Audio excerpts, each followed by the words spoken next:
So Joe Rogan, he endorsed Donald Trump. He did it right at the end of the campaign, and he got on the Trump train, right, like a few days before the election. It was like it was a big bombshell. And Joe Rogan, as much as, people lambast him or, maybe snobbily look down in his show, he hosts one of the most popular podcasts in the United States. Depending on the time of year, depending on who guests are on, he stays within the top 10 pretty consistently and regularly ranks as number one. When you look at the money that he was being offered by companies in order to try to get his podcast on their program, I mean, Spotify wanted him for a reason. These companies wanted him for a reason. So Joe Rogan got on the Trump train pretty late, but it was at the end of the campaign and it went off like a shotgun. Largest podcast out there. And then he, of course, this was on top of the podcast he did with Donald Trump, which got 50 and 60 million views. And if I'm being completely honest with you, even though from my reading of the podcast, and I listened to it, and Trump sounds like he's rambling at a lot of parts of it, it doesn't come off well. He says some pretty wild stuff. To me, that isn't necessarily how everybody else reads it. And Joe Rogan did not give the most aggressive interview, if I'm being completely honest with you. And so Joe Rogan goes out and he endorses Trump after having an interview with him that gets 60 million views. And that's just on YouTube. And other people have also reposted it. And then there's the clips of it getting posted online. So it has a lot of spread. I wouldn't be surprised if over 100 million people either saw the podcast itself or saw clips of it or other repostings of it elsewhere. But we know for sure, 60 million views. And Donald Trump ends up winning by about 3 million votes, at least a popular vote. And if you talk about the swing states itself, we're talking about, I think, 150,000 votes. In total, if you would add up all the swing states and the margins that there's a difference in 150,000 to 200,000, something like that. Now, I'm not saying that if Joe Rogan didn't endorse Donald Trump, the election would have went the other way. That's not what I'm saying. Joe Rogan, after endorsing Donald Trump and letting off this shotgun on the campaign trail, he watched the election just like the rest of us and then saw the results come in. And Donald Trump won. On the night of the election, we thought it was a devastating curb stomping of like 10 million votes. Now we know it's a 3 million vote popular vote advantage and about 150,000 votes in the swing states, but he won. And Donald Trump was interviewed by Joe, and he continued to do that spiel about the elections being rigged and the election was stolen. And it's not really easy to rationalize how they would steal it in 2020 but then not steal it in 2024. It doesn't, like, why would we steal it but then not steal it? And then when you see some of the even stupider theories online that we didn't steal the big one, but we did steal the tinier Senate races, it makes even less sense. Like, why would we bother stealing the Senate races but not stealing enough to control the House or Senate? But also, like, why wouldn't we just steal the presidency? It didn't make any sense. So he sees the election results come in. The election isn't stolen. How do you rationalize endorsing somebody who just lied in your face? Lied to your face. It says the election was stolen last time. Says it was likely could be stolen this time. To the point where they had the text messages ready for when the election was over. Well, actually, not when the election was over, but as the election results were supposed to be coming in for days, because most people thought it would last for like a week, like last time. But we got all the results. We knew the result by the end of the night, but since we already knew the result, it kind of confused people when 2 days later, a bunch of Republicans were getting texts on their phones saying, "Oh my God, midnight drop in Pennsylvania. They're trying to steal it. Please donate to help us challenge them."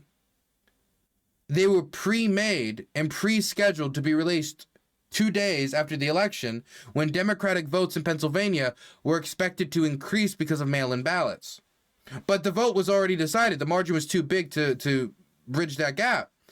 So the idea that they were going to steal it was preposterous. They pre-scheduled it to grift in advance of an election that wasn't stolen.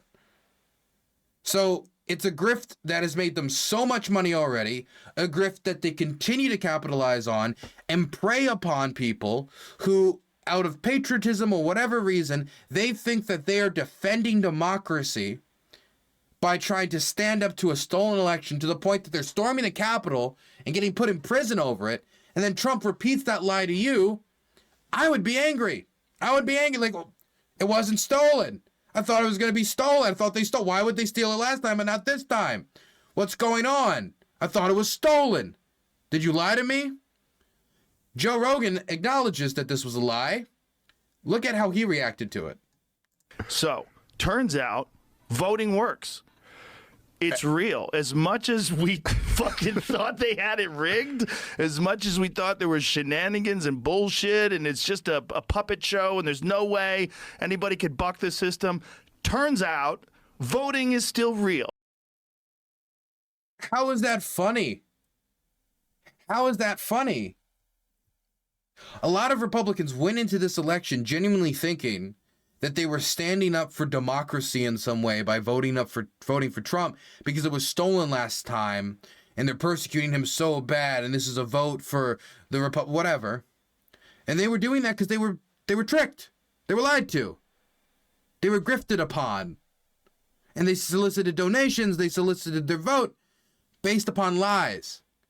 And if I'm going to hear from Joe Rogan, like, well, you know, Joe Biden's age thing and like the fact they didn't talk about that transparently, you know, that you know, hurts the credibility of the Democrats. And then you got to think of these other for that, it's a serious issue. For this, it's like a joke. For the Republic itself, for the democratic results of an election, for the process by which we continue the Republic and the greatest experiment in democracy known to man. At least that's what we like to think, because we're full of ourselves. This isn't funny. I don't know how this is funny. Is there not questions? I would be outraged that I'd been preyed upon in some way like this. That someone had come to me and lied to my face on the show. But it's just like a little tee-hee. Ha.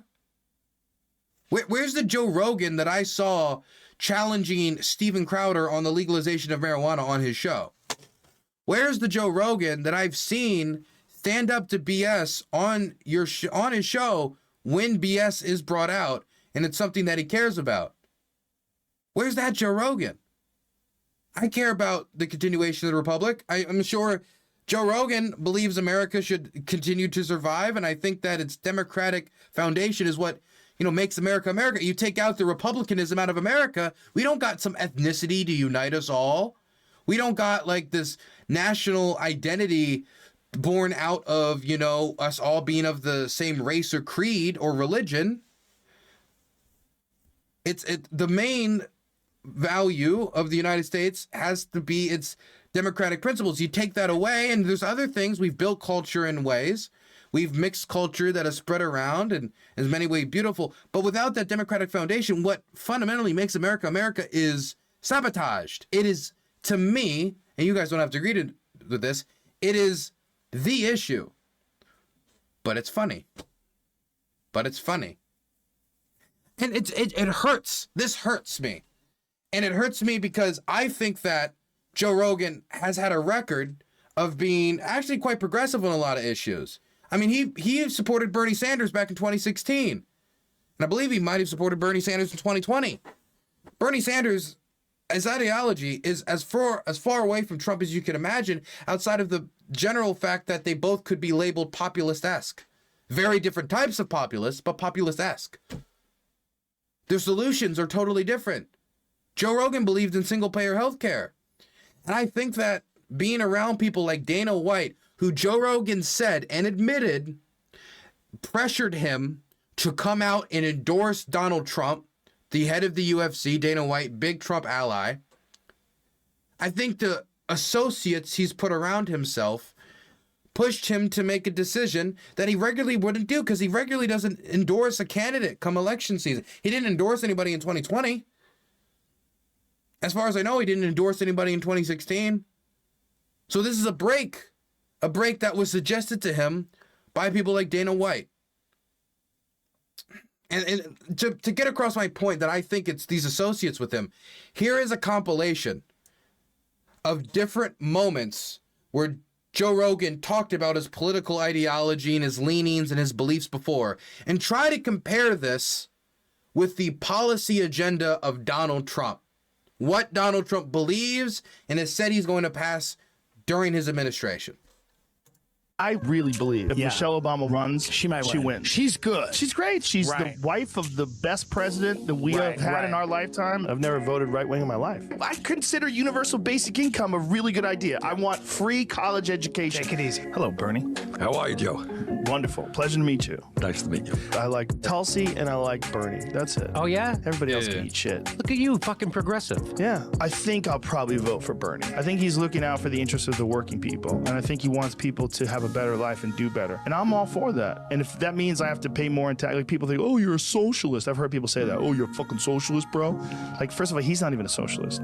He's a democratic socialist. It's a different thing. I would like to spend more in taxes if they could fix inner city communities and take these poor neighborhoods and throw a fuckload of them. Spend more, you fucking Republican piece of shit. 87% of scientists said that human activity is driving global warming. I'm very pro-choice. Spend I'm very more. Women's rights, civil rights, gay rights, trans rights. I'm even universal health care. Obviously, this protected status is driving me crazy. This thing that Trump's doing with children that were born in other countries and then brought over here as children, and then they're talking about deporting them. That drives me fucking crazy. Yeah, that's that kind of shit. And the hard right version of that is despicable. These people that I see online, why didn't they apply for citizenship?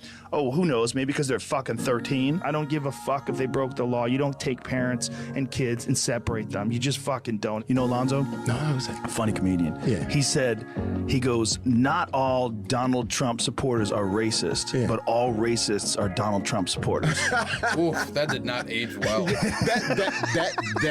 that he definitely awakened that side. But the January 6th thing is important. See, it is important, And but is it the 6 months later? Should be the ruling number one conversation of a journalist? I think it's really important. And one of the reasons why I think it's important because it highlights the reasons why a guy like Donald Trump is so fucking dangerous. Is because a guy can incite a bunch of morons to do something really fucking stupid. But as far as trans people, some trans people listening to this, I got nothing but love for you. For everybody. And in fact, Eddie Izzard is one of my all-time favorite guests. Oh, I love Izzard. The right-wing thing is just an easy way to dismiss me because I'm not right-wing. I can't recommend your book, Race Matters, enough.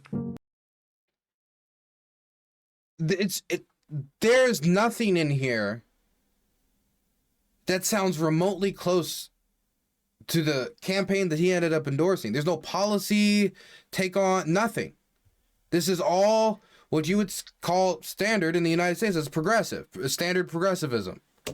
Bernie Sanders-esque, maybe Elizabeth Warren-esque. I think the Tulsi Gabbard endorsement is I think she's the only other person who he did mention her, who's made this shift. But Donald Trump is not going to move forward on single-payer health care. Donald Trump tried to get rid of the ACA, which protects pre-existing conditions. And he's now claiming that he, salvaged the pre-existing conditions and now toted it around as his own. He appointed people to head the National Labor Relations Board who were terribly anti-union. And when I was, interning at, labor unions at the time, SEIU 1199 in the DC general area, we constantly got complaints about the labor board not doing their job during the Trump term. He's not going to move on trans rights in the right direction. You're going to expect probably an immediate ban on trans people serving in the military again. And I'm going to expect the same culture war nonsense. The Republicans ran so much money on trans people this election, on campaigning on trans people. And what Harris was going to do to empower all these trans people with the crazy transness. So much money on it. Millions upon millions of dollars when they had a much smaller war chest than Harris. It's not like they had a lot of money to spend. And the little bit of money they had to spend, they spent millions on the trans Republican attack ads. Women's rights, Roe versus Wade was overturned by Donald Trump. And the only way for it to get back that I saw legislatively would have been a Democratic Senate, Democratic House, Democratic presidency. So the president could have vetoed a Roe versus Wade codification bill, as well as a filibuster exception. And guess what? With Joe Manchin going out and Kyrsten Sinema going out this next session, a filibuster exemption for a Roe versus Wade codification might actually be possible if you had a Democratic Senate. Who knows? We'd have to see the legislative reality when we met it, but it was the only feasible pathway I could see. I mean, this seems like a completely different person than somebody who would endorse Donald Trump. And so the only conclusion I come to is either it's the people that he's around, the bubbles he's around, that has shifted him, or, and I think this might be it too, it might be a combination, he's not a policy-oriented voter. If he was a policy-oriented voter and these were the policies he cared about, he could not vote for Donald Trump. Donald Trump moves in the opposite direction of all of these, on most of these issues, if not all of them. Is where the money is coming from. I don't think Trump is paying him off. But I do think that he probably has a lot of Trumpers in his audience. But I think he has a lot of people in his audience. I do think it's the people that he's around. I do think it's the bubbles that he has gone in. And I do think it is the trend of the guests that have gone on his show. The general trend, the general arc. Man, it's sad. It's sad to see Joe Rogan go like this. I mean, it was cool listening to Joe Rogan interview, boxers, and like I love combat sports. I love boxing. I just ended my DAZN subscription because it's too expensive, but I love boxing. And being able to listen to Rogan, shoot the shit on boxing like an everyday guy, and it was nice. I didn't really listen to much else than him talking about combat sports, but I knew that these were the beliefs he had, and at the time, to me, it was really cool because I have similar beliefs. Definitely when I was, growing up, Bernie boy. And just to see this turn, it feels like an abandonment of the values that I thought him to have, and and if it is an abandonment of the values, then it's an abandonment of policy as a reason to be voting towards vibes-based nonsense. It's just sad, man. It's sad. Culture War Warrior Joe. I celebrate you. Why aren't more people like this? Hey, thank you so much for the $50. Well, they're shilling right now. They're shilling for the Burns. My goodness, thank you so much. You've been really nice to me today. Thank you.